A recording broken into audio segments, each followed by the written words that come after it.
वैष्णो देवी मंदिर जाने लगे जिनके नाम के पीछे लिखो KHAN। दोस्तों आजकल बड़े बड़े फिल्मी सितारों को भी भगवान का भक्त बनते देर नहीं लगते। तभी तो कुछ वक्त पहले जिस शाहरुख खान के मजहब की वजह से उसकी फिल्म को बॉयकॉट किया जा रहा था, आज वही शाहरुख खान धर्म जाति के सारे बंधनों को तोड़कर अल्लाह के मस्जिद को छोड़कर भगवान के दरबार में पहुंचा है। हम बिल्कुल भी मजाक नहीं कर रहे हैं, ऐसा सच में हुआ है। पठान फिल्म के हिट होने के बाद शाहरुख खान का मिजाज पूरी तरह से बदल गया है। तो दोस्तों क्या है पूरा मामला, आइए देखते हैं। दोस्तों जैसा कि हम सभी जानते हैं, पठान ने सभी रिकॉर्ड तोड़कर ये साबित कर दिया है कि शाहरुख खान का क्रेज अभी भी लोगों के बीच मौजूद है।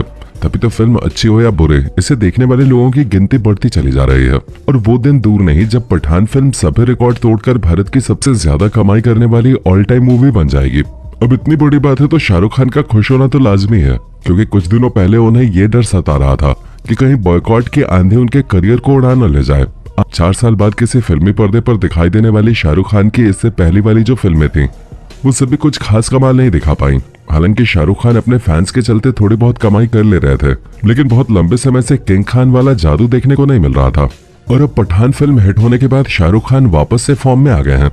हालांकि उनकी फिल्म के इतने बड़े ब्लॉकबस्टर बनने के पीछे शाहरुख खान की मेहनत और शानदार एक्टिंग स्किल्स तो हैं ही, उसके साथ साथ इनकी दुआओं ने भी खूब असर किया है। तभी तो फिल्म के रिलीज होने से पहले शाहरुख खान वैष्णो देवी में भी देखे जा चुके हैं, जहां वो अपनी फिल्म की कामयाबी की दुआएं करने पहुंचा था। हालांकि शाहरुख खान मक्का मदीना के काबा में जाकर अपना सिर झुका चुके हैं, जो कि एक मुसलमान होने के नाते पर बहुत बड़ी बात नहीं है, क्योंकि मक्का में मौजूद काबा में जाकर नमाज पढ़ना और खुदा को शुक्रिया करना हर मुसलमान का फर्ज बताया जाता है। और ये तो आप भी जानते हैं कि शाहरुख खान इस्लाम धर्म से ताल्लुक रखते हैं। उनके धर्म में काबा को भगवान का घर कहा जाता है। ऐसे में जब शाहरुख खान वापस 4 साल बाद बड़े पर्दे पे नजर आ रहे थे तो वो काबा भी गए, लेकिन उन्होंने अपने धर्म के साथ साथ अपनी पत्नी के धर्म को भी पूरा सम्मान दिया।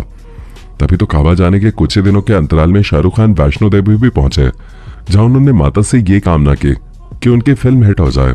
और आज देखिए शाहरुख खान की फिल्म कितनी बड़ी ब्लॉकबस्टर हिट साबित हुई है, जो धड़ल्ले से सभी रिकॉर्ड तोड़ती जा रही है।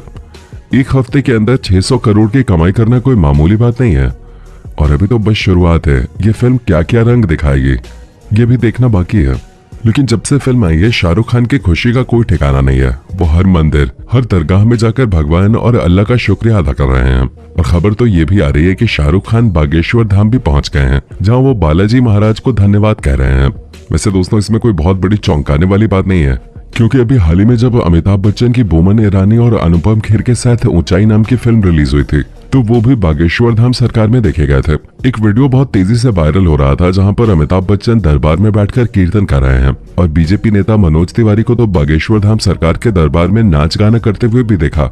इसके अलावा कांग्रेस के भी कई सारे नेता बागेश्वर धाम जाकर वहाँ के कथावाचक और बागेश्वर बाबा के नाम से प्रसिद्ध धीरेन्द्र शास्त्री की कथाओं को सुनते हुए देखे गए हैं। लेकिन दोस्तों क्या कभी आपने सोचा है कि आखिर इतने बड़े बड़े फिल्मी सितारों को इन बाबा संतों के दरबार में जाने की क्या जरूरत होती है?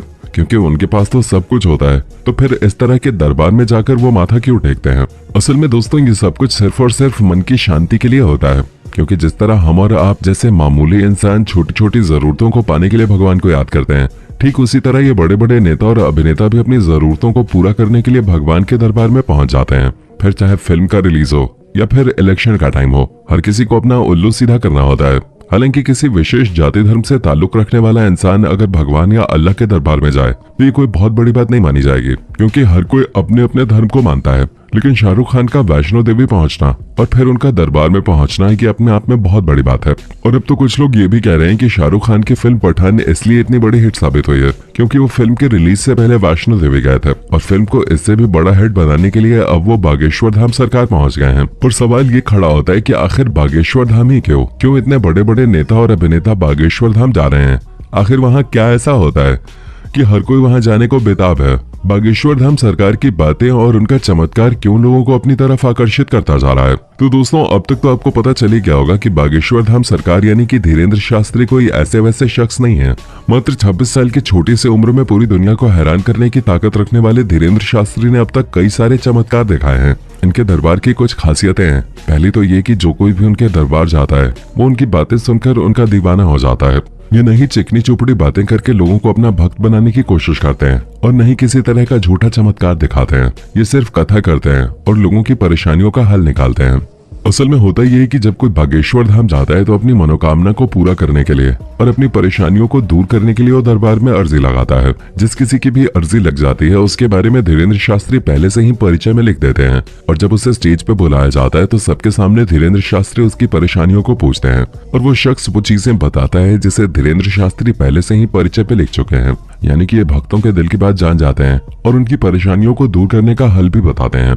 इनका कहना है कि ये सब कुछ बालाजी महाराज यानी हनुमान जी की कृपा से होता है। धीरेन्द्र शास्त्री हनुमान जी के बहुत बड़े भक्त हैं। इनका कहना है कि 12 साल की छोटी सी उम्र से ही इन्होंने बालाजी महाराज की सेवा करनी शुरू कर दी और उसी का नतीजा है कि आज उन्हें दिव्य दृष्टि प्राप्त है, जिसकी वजह से ये लोगों के मन की बात जान जाते हैं और उनकी परेशानियों का हल भी बता देते हैं। हालांकि धीरेन्द्र शास्त्री के इस दावे को झूठा साबित करने वाले लोगों की भी कोई कमी नहीं है। कुछ का कहना है कि ये अंधविश्वास फैलाते हैं तो कुछ कहते हैं कि ये लोगों को बेवकूफ बनाते हैं और इसके चक्कर में कई सारे मीडिया कर्मी और पुलिस वाले लोगों के बीच भक्त बनकर बैठ जाते हैं ये देखने के लिए कि आखिर इनके दरबार में होता क्या है। लेकिन जितनी बार लोगों ने उनका पर्दाफाश करने की कोशिश की है उतनी बार उन्हें मुंह की खानी पड़ी है, फिर चाहे वो कोई भी क्यों ना हो। और अभी कुछ ही समय पहले की बात है, महाराष्ट्र की एक कमेटी ने उनके ऊपर केस ठोक दिया था ये कह के कि धीरेन्द्र शास्त्री झूठ बोलते हैं।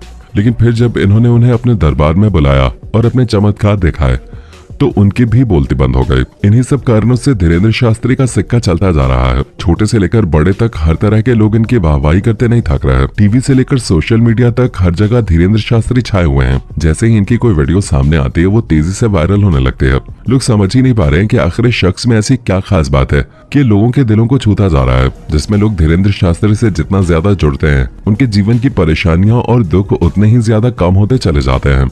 धीरेन्द्र शास्त्री की पॉपुलैरिटी इतनी ज्यादा बढ़ गई है कि अगर कोई इनके बारे में भला बुरा भी कहता है तो वो भी मशहूर हो जाता है और उसका नाम भी चारों तरफ छा जाता है। क्योंकि भारत में ये पहली बार है जब किसी बाबा को लोगों ने जितना ज्यादा गिराने की कोशिश की है ये उतने ही ऊपर उठते चले जा रहे हैं। हमारे भारत में संत महात्माओं की कोई कमी नहीं है, एक से बढ़कर एक आपको मिल जाएंगे, लेकिन कोई भी बाबा धीरेन्द्र शास्त्री जितना पॉपुलर नहीं हो पाया है। और इन सारी चीजों को देखने के बाद ऐसा लगता है मानो सच में इनके ऊपर भगवान का आशीर्वाद है, जिसकी बदौलत वो इतने सारे चमत्कार करते हैं और लोगों को अपने चमत्कारों से हैरान करके रख देते हैं। दोस्तों, एक 26 वर्षीय शख्स जिसका बचपन गरीबी और बदहाली में गुजरा, कैसे भी करके उसने अपनी पढ़ाई की, लेकिन उसका मन सिर्फ और सिर्फ भगवान की भक्ति में लगा रहता था और आज उसी भक्ति की शक्ति के कारण वो भारत का सबसे ज्यादा पॉपुलर बाबा बन चुका है, जिसके दरबार में जो कोई भी जाता है वो उनका भक्त हो जाता है। कई बार तो लोग इनसे बातें करते करते रोने लगते हैं और कुछ इनकी बातों को सुनकर ऐसे मुस्कुराते हैं मानो कपिल शर्मा के जोक्स भी इनके सामने फीके पड़ जाएं। वैसे दोस्तों, आपका धीरेन्द्र कृष्ण शास्त्री और उनके चमत्कारों के बारे में क्या कहना है? आपको क्या लगता है, क्या ये सच में ईश्वर की कृपा की बदौलत इतने बड़े बड़े चमत्कार करते हैं या फिर उसके पीछे कुछ और ही कहानी है? अपना जवाब हमें कमेंट बॉक्स में देना बिल्कुल भी ना भूलें और इसी तरह के वीडियोस को देखते रहने के लिए चैनल को लाइक, शेयर और सब्सक्राइब जरूर कर दें।